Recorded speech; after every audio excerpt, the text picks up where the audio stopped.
Today I will discuss about math subject. First we will discuss about its question paper. कि the total weightage of math question paper would be 80 marks, and for that you will be given 3 hours time. Total you will have 39 question, and these question will be divided into 4 sections. In section A you will have objective question.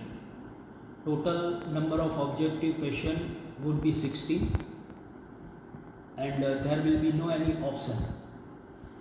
In section B there will be 10 question. Each question carry 2 marks. In section C there will be 8 question, and each question carry 3 marks. And last, the section D, there will be 5 question, and each question carry 4 marks. In a subject of maths, you have total 15 chapters, and in exam, each chapter is given particular weightage कि हर एक chapter में से particular marks के question आएंगे.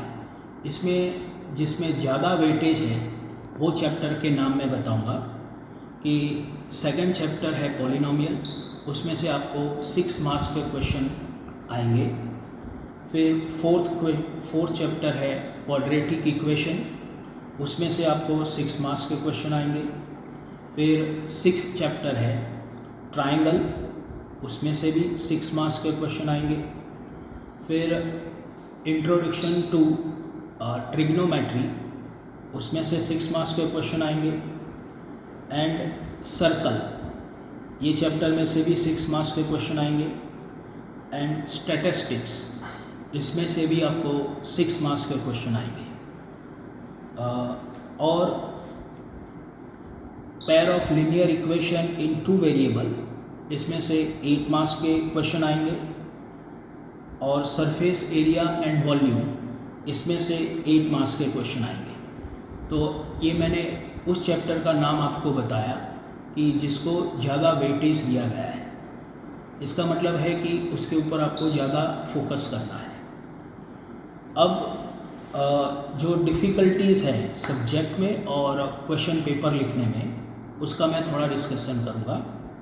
कि पहला तो difficulties होती है कि most of the student, I can say more than 60% student cannot complete paper in allotted time. 3 hours में complete नहीं कर सकते.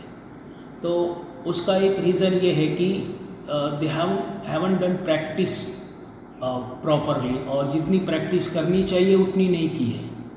अगर प्रैक्टिस आपने अच्छे से की है तो you can calculate और you can answer very speedily. तो यहाँ आप टाइम सेव कर सकते हो.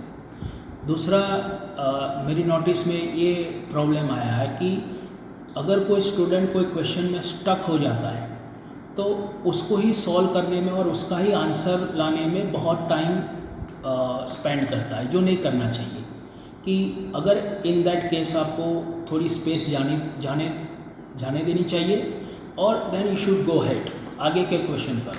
And after completing whole paper, फिर वो जो क्वेश्चन में आप स्टक हो गए थे वहाँ पे फिर आप वापस आओ. तो by this way you can save time and you can complete paper in time. अब दूसरा, अगर सब्जेक्ट में थोड़ी जो डिफ़िकल्टीज आई जो स्टूडेंट फेस कर रहे हैं, तो उसमें प्रॉब्लम मैथ्स से ज़्यादा लैंग्वेज का है. कि बहुत सारे चैप्टर में आप ये देखोगे कि प्रैक्टिकल प्रॉब्लम है. मतलब कि क्वेश्चन आपको क्वेश्चन का डिस्क्रिप्शन दिया है, तो प्रॉब्लम ये होता है कि डिस्क्रिप्शन ही आप क्वेश्चन को ही नहीं समझ सकते.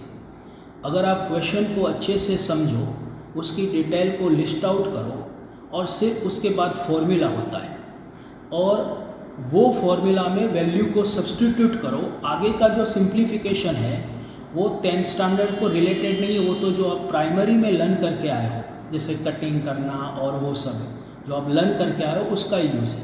तो मैं तो यही बताऊंगा कि पहले जो 2 स्टेप्स है कि क्वेश्चन को डिकोड करना उसको अच्छे से समझना और उसकी डिटेल को लिस्ट आउट करके फॉर्मूला लिखना। यही 2 स्टेप्स है वो 10th स्टैंडर्ड से बिलोंग करते हैं। बाकी आगे का सिंप्लीफिकेशन तो आपने जो आगे प्राइमरी में लर्न किया है उसका ही यूज़ करना है। और दूसरी बात कि मैंने ये भी नोटिस किया है कि प्रैक्टिस कम होती है। अगर मैथ्स में आपको कमांड लानी है या कॉन्फिडेंस बढ़ाना है तो बहुत प्रैक्टिस करनी पड़ेगी। उसके लिए एवरी डे एटलीस्ट 1.5 आवर आपको मैथ्स के लिए साइड में रखना होगा। और मैथ्स बहुत ही इंटरेस्टिंग सब्जेक्ट है। मैथ्स में आप जितने मार्क्स का स्कोर कर सकते हो उतने दूसरे सब्जेक्ट में स्कोर नहीं कर सकते। मैंने ये भी पास्ट में देखा है कि फुल मार्क्स भी इसमें स्कोर हो सकते हैं और बहुत सारे स्टूडेंट कर भी सकते हैं। ओके, और एक्चुअली मैथ्स जो है that will give you most exercise to your brain. Okay, और जैसे आपको मालूम ही होगा कि मैथ्स जो है वो कंटिन्यूअस सब्जेक्ट है, कि अगर आपको प्रीवियस स्टैंडर्ड का नॉलेज है देन वो जो स्टैंडर्ड में आप हो उसको बहुत अच्छे से समझ सकते हो और मैथ्स कर सकते हो। तो 9th में जो आपने कुछ चैप्टर किए अगर वो आपकी मेमोरी में अच्छे से है तो 10th के बहुत सारे चैप्टर एंड टॉपिक है वो अच्छे से अप कर पाओगे। तो मैं ऐसे कुछ चैप्टर के नाम बताऊंगा कि जो आपको ऑलवेज मेमोरी में रखना है through out the 10th standard, जो आपको बहुत ही हेल्पफुल होंगे। जैसे इसमें पहला चैप्टर है आपका 10th का रियल नंबर्स, फिर polynomials, triangle, circle, surface area and volume, statistics and probability.